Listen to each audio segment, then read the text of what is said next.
Imagine standing on a quiet shoreline in 1524, watching rolling waves lap against untouched forests. Now, blink. You're surrounded by 8 million people.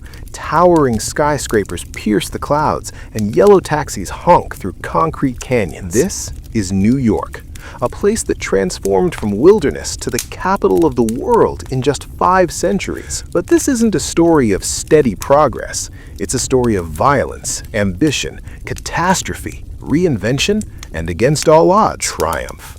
This is how a swampy island became the city that never sleeps. Act 1. The beginning. Our story begins long before the Dutch, before the skyscrapers, before America itself. For thousands of years, the Lenape people called this land Mannahatta, meaning island of many hills. They fished in clear waters, hunted in dense forests, and built communities along what we now call Manhattan. Their world was about to change forever. In 1524, Italian explorer Giovanni da Verrazzano became the first European to enter New York Harbor. But it was Henry Hudson, working for the Dutch East India Company in 1609, who truly put New York on the map. He sailed up the river that now bears his name, and the Dutch saw dollar signs. In 1626, Peter Minuit allegedly purchased Manhattan from the Lenape for goods worth 60 guilders, about $1,000 today. History remembers this as the greatest real estate deal ever made, but the truth is darker.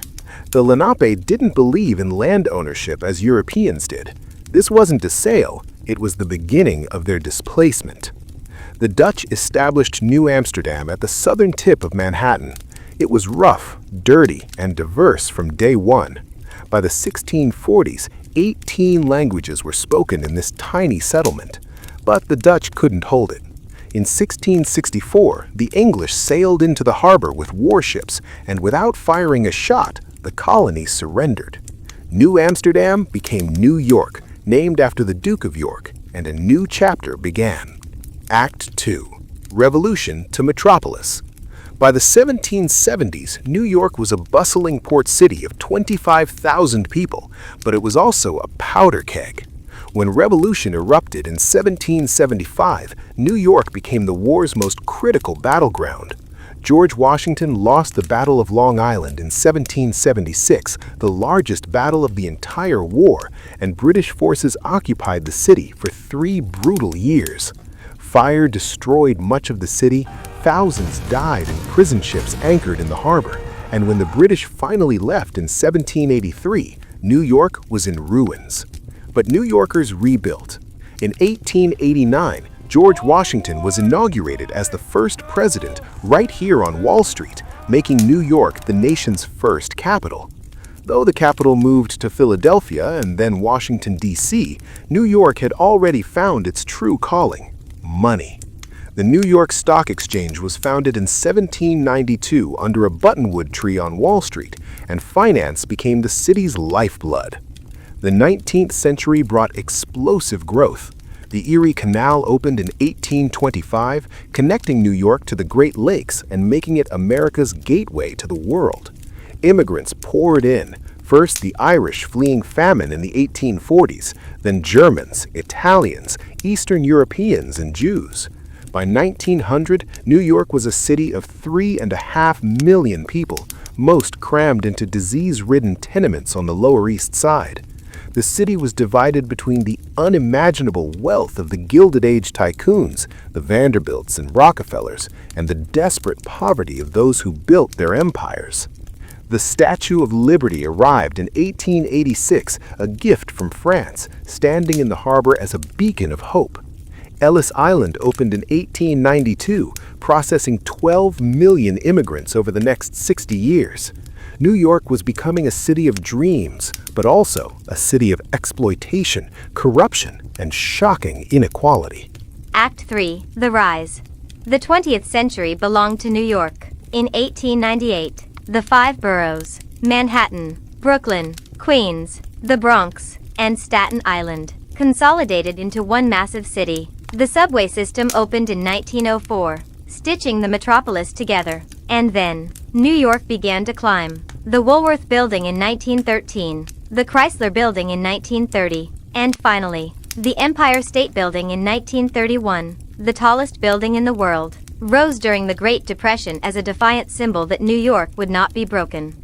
The city became the world's cultural capital. Harlem Renaissance writers, musicians, and artists redefined American culture in the 1920s. Broadway became synonymous with theater. Times Square blazed with electric lights. After World War II, New York stood as the capital of the free world. The United Nations established its headquarters here in 1952. Wall Street financed the world's economy. Madison Avenue invented modern advertising. Artists like Jackson Pollock and Andy Warhol made New York the center of the art world.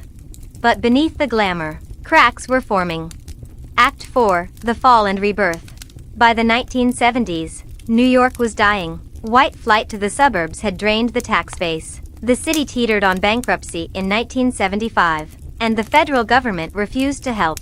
The Daily News ran the legendary headline, "Ford to City, Drop Dead." Crime exploded. Times Square became a den of pornography and violence. Entire neighborhoods in the South Bronx burned. Graffiti covered subway cars. New York, once the symbol of American success, became a symbol of urban decay.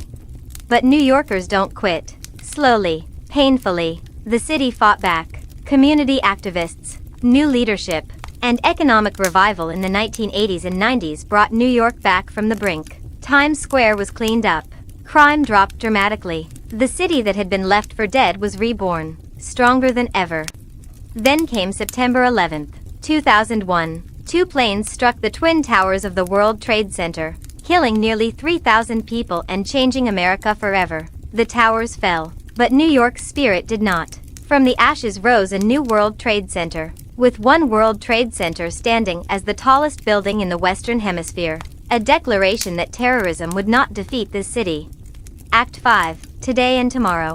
Today, New York is a city of 8 million people speaking over 800 languages, the most linguistically diverse city on Earth. It's the financial capital of the world, home to the New York Stock Exchange and countless Fortune 500 companies. It's a cultural powerhouse, from Broadway to the Metropolitan Museum of Art, from hip-hop born in the Bronx to comedy clubs in Greenwich Village.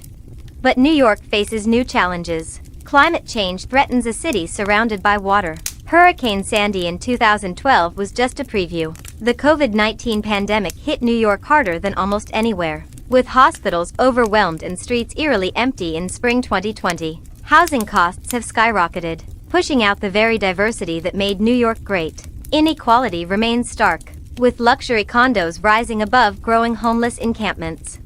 Yet New York endures. It always has. From Lenape fishing grounds to Dutch trading post. From revolutionary battlefield to gilded metropolis. From near death to rebirth. New York has always been a city of contradiction, chaos, and relentless ambition. It's a place where the impossible becomes routine, where millions of individual dreams collide and somehow create something greater than the sum of its parts.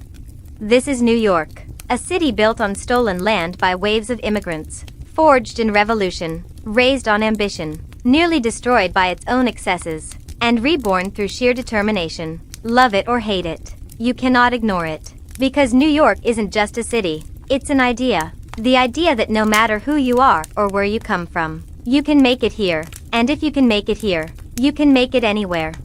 That's the story of New York, from forest to empire in 500 years. And the story isn't over yet.